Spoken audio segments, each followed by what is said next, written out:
Graças e paz, irmãos. Estou feliz nessa noite de ter a companhia de cada um de vocês para juntos exaltarmos o nome do Senhor, crescermos na palavra, que Deus continue manifestando a glória dele entre nós. Amém? Evangelho de João, capítulo 12, nós vamos ler 2 versículos. João, capítulo 12, o verso 35 e o verso 36.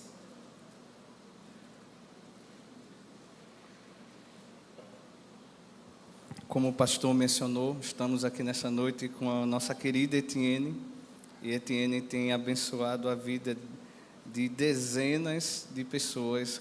Ela que edita os vídeos com as mensagens e coloca no canal YouTube, e é uma preocupação, viu? Toda segunda, início de semana, ou na quinta, ela está lá. Obrigado, Etienne. Sua vida tem nos abençoado e tem nos encorajado a servir melhor. Diz assim a palavra do Senhor, o Evangelho de João, capítulo 12, o verso 35 e 36. Será uma reflexão. Jesus respondeu: ainda por um pouco a luz está com vocês. Andem enquanto vocês têm a luz, para que não sejam surpreendidos pelas trevas. E quem anda nas trevas não sabe para onde vai. Enquanto vocês têm a luz, creiam na luz, para que se tornem filhos. Oremos. Senhor, nós te agradecemos. Obrigado por essa porção santa e sagrada das tuas escrituras, Pai.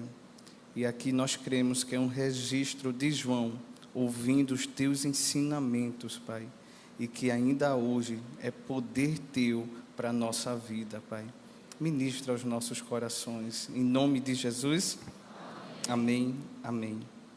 Irmãos, nós precisamos entender o contexto do porquê Jesus acabou de dizer isso. Ainda um pouco a luz está com vocês.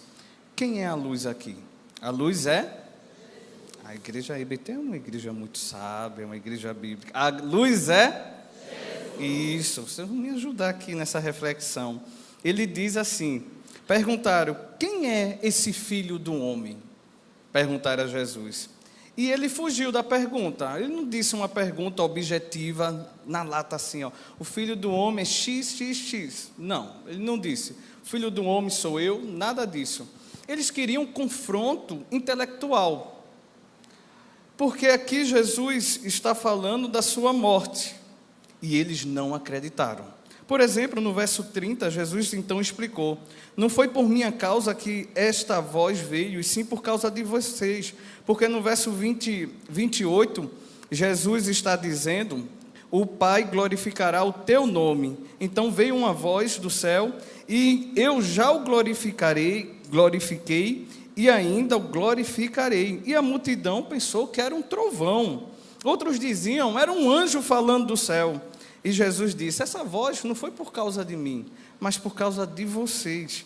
Então chegou o momento deste mundo ser julgado, e agora o seu príncipe será expulso. Jesus está falando justamente da sua morte. Jesus estava na última semana de vida aqui entre nós. No início do capítulo diz que ele tinha chegado ali em Betânia e estava 6 dias da Páscoa. E Jesus estava reunido com Lázaro. Daqui a pouco nós vamos ver isso.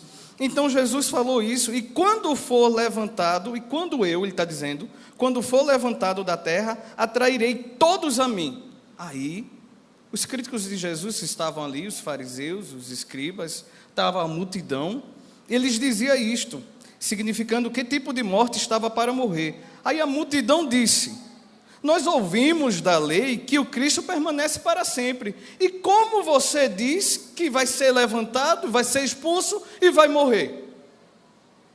Aí eles perguntaram, a Jesus. Aí Jesus falou, como então você diz que é necessário o Filho do Homem que seja levantado? Quem é esse o Filho do Homem? E Jesus foi para um confronto moral, porque Jesus conhecia o coração daquela multidão.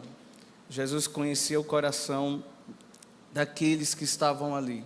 E Jesus diferenciou os filhos da luz e os filhos das trevas. E ele está dizendo, ainda por um pouco a luz está com vocês.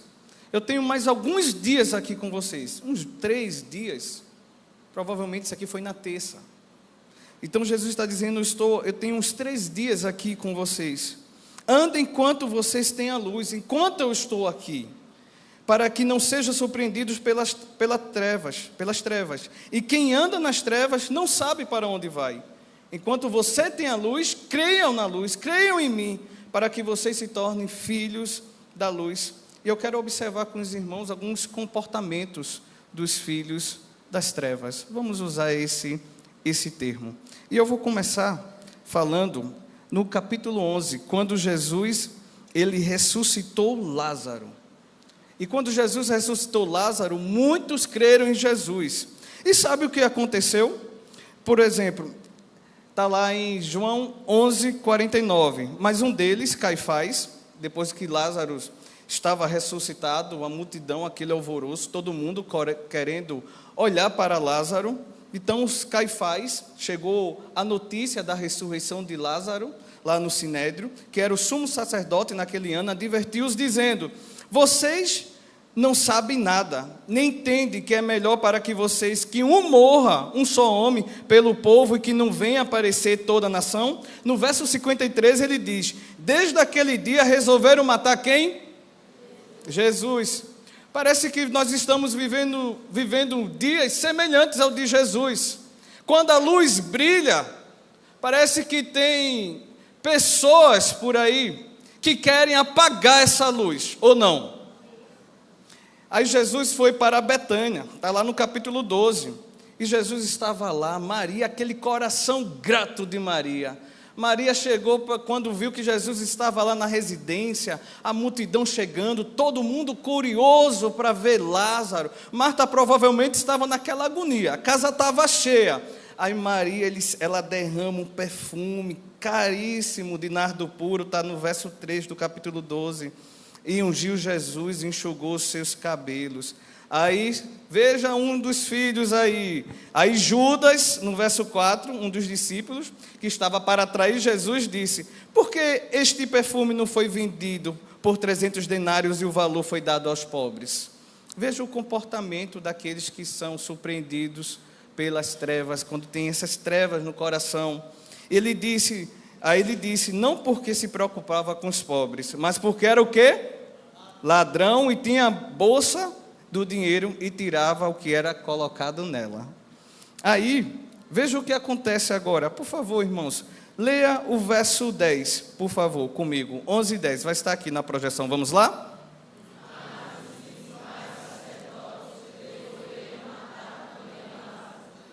12 e 10. Resolveram matar quem? Porque Lázaro estava dando o quê? Testemunho. E aí o testemunho de Lázaro estava incomodando. E a melhor coisa, quando tem, parece que nos dias atuais, alguém incomodando com discurso verdadeiro, discurso real, o que é que as pessoas fazem? Apaga.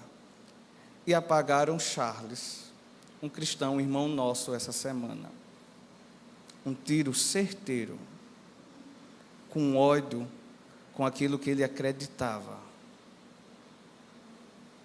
E resolveram também matar Lázaro. As trevas existem? Existe. As trevas, ela é real na minha e na sua vida, que é oprimir nós como povo de Deus, os filhos da luz. Porque muitos judeus, leia o verso 11, por favor, porque muitos judeus, vamos calar Lázaro, vamos calar Jesus. E diante disso, irmãos, vendo isso, a multidão não acreditando lá do que Jesus estava falando, apesar de ter acompanhado a entrada, de ter cantado Hosana, Jesus disse, perguntaram a ele, quem é esse filho do homem? eu quero conhecer quem é. Aí Jesus não foi para a Bíblia como eles estavam dizendo. Jesus foi confrontar no coração deles, porque conhecia um coração que estava em trevas, coração endurecido. E Jesus diz: ainda por um pouco a luz está com vocês. Um dia eu e você vai encontrar com Jesus. Um dia a igreja de Jesus, a igreja verdadeira, vai estar com Ele. Esse dia vai chegar da mesma forma como Jesus colocou aqui para aquela multidão: ainda um pouco eu vou estar com vocês. Jesus está dizendo: o tempo está acabando, e hoje o tempo da igreja também está acabando aqui.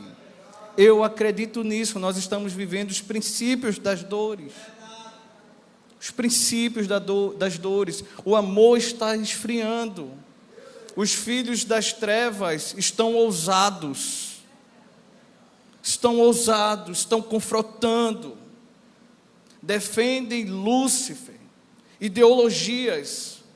O diabo, ele não está escondido não, ele está muito solto, e ele está aparecendo para todos nós, através de ideias e ideologias. E Jesus diz: ainda por um pouco a luz está com vocês. Jesus apontando para Ele. Ele era a fonte da verdadeira luz. Ele estava se referindo a Ele, na semana da sua morte, porque só Ele pode direcionar um homem em trevas e cego espiritualmente. Não tem outro, irmãos. Como eu já disse, vivemos numa sociedade de seres iluminados. Me parece que a internet tem potencializado isso. Muitas pessoas se dizem iluminadas, porque enxergam a verdadeira salvação em suas ideologias, nas figuras políticas, no extremismo. O mundo precisa ser salvo do globalismo. O mundo precisa ser salvo do comunismo. O mundo precisa ser salvo do capitalismo e da elite corrupta, dos fascistas, dos nazistas, e cometem barbaridade. Esse é o mundo, irmãos. Os seres iluminados têm aparecido, e a igreja precisa vigiar, porque só tem um que é a verdadeira luz, a fonte de luz, que é Jesus Cristo. Jesus é a verdadeira luz do mundo. Só Ele pode salvar o nosso coração das trevas.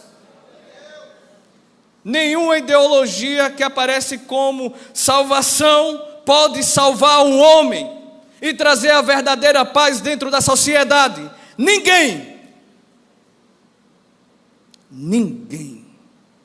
Tem muitos jovens embriagados com isso, infelizmente. Andem enquanto vocês têm a luz, porque para que não sejam surpreendidos pelas trevas.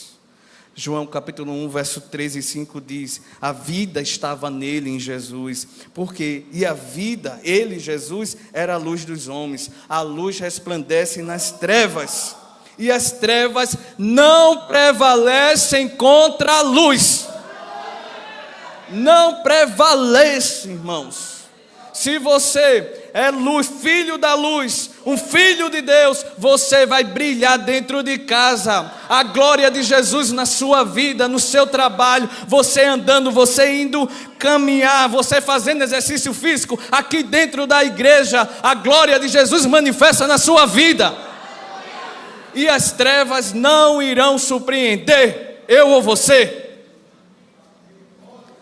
João 1,9 diz: a verdadeira luz que vinda ao mundo ilumina toda a humanidade, e já a luz de Jesus incomoda. Lâmpada para os meus pés é a tua palavra, e luz para os meus caminhos. A luz do Evangelho incomoda. Incomoda, irmãos. Tem incomodado, porque vai de encontro e revela as obras das trevas. Revela as obras de Satanás para destruir a tua família, destruir a vida dos teus filhos, destruir a tua esposa, o teu esposo, destruir o teu caráter, relativizar tudo neste mundo. Satanás Quando a gente está na luz, essa luz brilha e nós vemos as armadilhas do diabo. Agora o filho da luz, ele é revestido de toda a armadura de Deus. João 8,12, Jesus falou dizendo, a igreja precisa ler. João 8,12, vamos ler? Vamos lá? De novo, Jesus lhe falou dizendo: eu sou a luz do mundo, quem me segue não andará nas trevas, pelo contrário, terá a luz da vida. Quem segue Jesus é diferente. Quem segue Jesus pode estar até preparado uma armadilha, mas Jesus revela. Foi assim com Mordecai, lá na história de Esther. Jesus revela. Jesus revela. Ande na luz, meus irmãos. Ande colado com Jesus. Deixa o Evangelho iluminar o teu coração, a palavra iluminar a tua vida. O que essa luz traz? Essa luz traz vida. Essa luz traz verdade. Mas essa luz também traz beleza.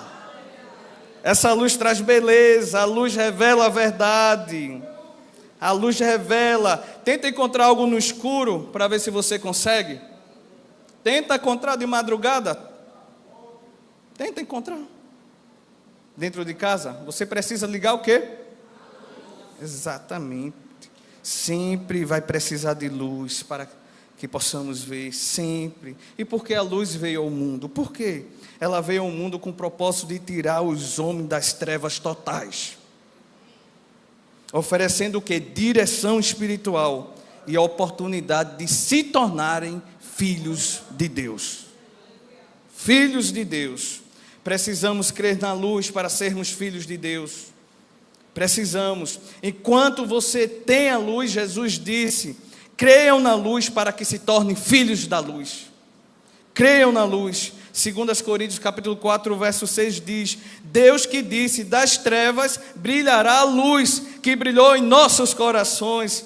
A escuridão da noite estava chegando ali para Jesus e os seus discípulos, no qual os poderes malignos dominariam as pessoas.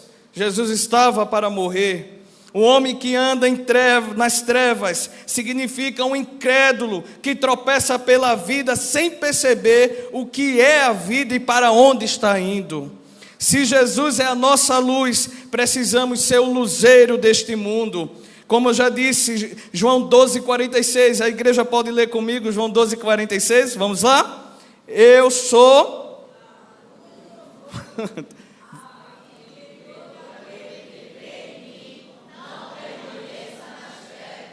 Quem crê em mim não permaneça nas trevas.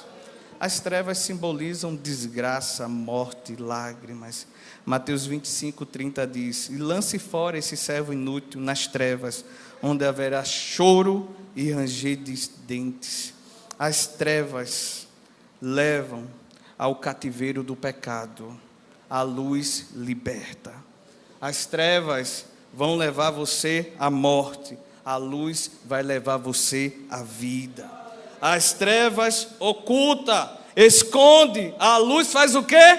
Expõe. A luz resplandece. As trevas obscurecem o entendimento espiritual. A luz dá discernimento pelo Espírito Santo. As trevas mentem. A luz denuncia. É pecado diante de Deus. Por isso que a luz incomoda. Incomoda dentro de casa, incomoda. Luz incomoda, não quer que estejamos. Precisamos entender que o mundo é um lugar escuro. O mundo jaz no maligno. Isaías 9:2 diz: o povo que andava na escuridão viu uma forte luz, e a luz brilhou sobre os que vivem viviam nas trevas. Mateus 4,16, o povo que vive na escuridão verá uma forte luz, e a luz brilhará sobre os que vivem na região escura da morte. Lucas 1,79, e do céu iluminará todos os que vivem na escuridão da sombra da morte, para guiar os seus passos no caminho da paz. E quem anda nas trevas não sabe para onde está indo. Quem anda nas trevas não sabe para onde está indo. Um homem nas trevas não enxerga os propósitos de Deus para a sua vida. Ele não sabe para onde vai. É alguém perdido. O seu coração precisa de luz. Só Jesus pode ser esse farol guiando uma eternidade com Deus. As trevas aqui, nesse contexto, Jesus está dizendo, significa escuridão. Um ambiente hostil a Deus e um distanciamento dele. As trevas na Bíblia se referem tanto ao mal quanto à ignorância. Tanto hoje como na época do nascimento de Cristo, o mundo está repleto de maldade e sofrimento. Na época de Jesus, que Jesus teve o quê? Violência, injustiça, abuso de poder, gente sem ter onde morar, famílias destruídas e angústia sem fim. Hoje não é diferente. Quanto à ignorância, outro aspecto das trevas, ninguém sabe o suficiente para curar o mal e o sofrimento existente neste mundo. Apesar de todo o conhecimento que os judeus tinham, as pessoas que estavam ao redor de Cristo, elas não sabiam para onde estavam indo. Estavam no escuro. As trevas cegam a vista. A consequência do amor às trevas é a cegueira e o endurecimento do coração. Um homem nas trevas, seu nariz aponta em todas as direções, exceto para Deus. Um homem nas trevas não enxerga o quê? Já estou concluindo. O perigo de uma falsa amizade. Não enxerga. Vê o melhor amigo no mundo. E o amigo levando você para um buraco, para uma cova. Mas é o meu amigo. Oferece drogas e tantas outras coisas, mas é o meu amigo. É o perfil de alguém que vive nas trevas. O não tem mais o valor da família para a sua vida. Os amigos são mais importantes que a família. Sua saúde é mais importante e tantas outras coisas. Você perde o valor do que realmente é essencial. A honestidade, integridade e fidelidade como virtudes, perde isso. Perde Deus como referencial na sua vida, como prioridade. Esse é o perfil do homem que vive nas trevas. A paz, ele gosta de fazer e participar de conflitos. O pecado separa um homem de Deus. Um homem nas trevas não consegue enxergar Deus, porque vive na escuridão. Vive na escuridão. Um homem, quando está cego pelas trevas, acha que apenas aqui vai encontrar satisfação para a sua alma. Está totalmente enganado. Você precisa de Jesus. Caso você esteja vivendo, posso dizer assim, encoberto pelas trevas, você precisa de Jesus. 2 Coríntios 4:4, o Deus deste mundo, deste século, cegou o entendimento dos descrentes, para que não vejam a luz do Evangelho da glória de Cristo, que é a imagem de Deus. Um homem nas trevas não enxerga Deus em sua santidade, caráter ou amor. Vivemos uma época de cegueira espiritual, irmãos. É uma realidade, qualquer um da gente pode estar assim e ser acometido por este mal. O mundo é um lugar escuro, que jamais encontraremos o caminho ou encerraremos a realidade, a menos que Jesus seja a nossa luz. É necessário um retorno para Deus. É necessário retornar para Deus. O homem acredita que ele tem poder de dissipar as trevas. Você não tem poder de vencer as trevas. Você não tem poder de vencer o mal. Só Jesus. Sem Cristo, um homem não faz nada. O homem não pode vencer, não pode. Podemos vencer as trevas através da luz de Cristo em nossa vida, da pobreza, da injustiça, da violência e do mal. Cristo, Timothy Keller conclui dizendo, ele disse, a Bíblia jamais aconselha indiferença para com as forças das trevas, só resistência, mas ela não apoia nenhuma ilusão de que possamos derrotá-las por nós mesmos. Sem Jesus, sem a luz de Jesus na nossa vida, não venceremos as trevas.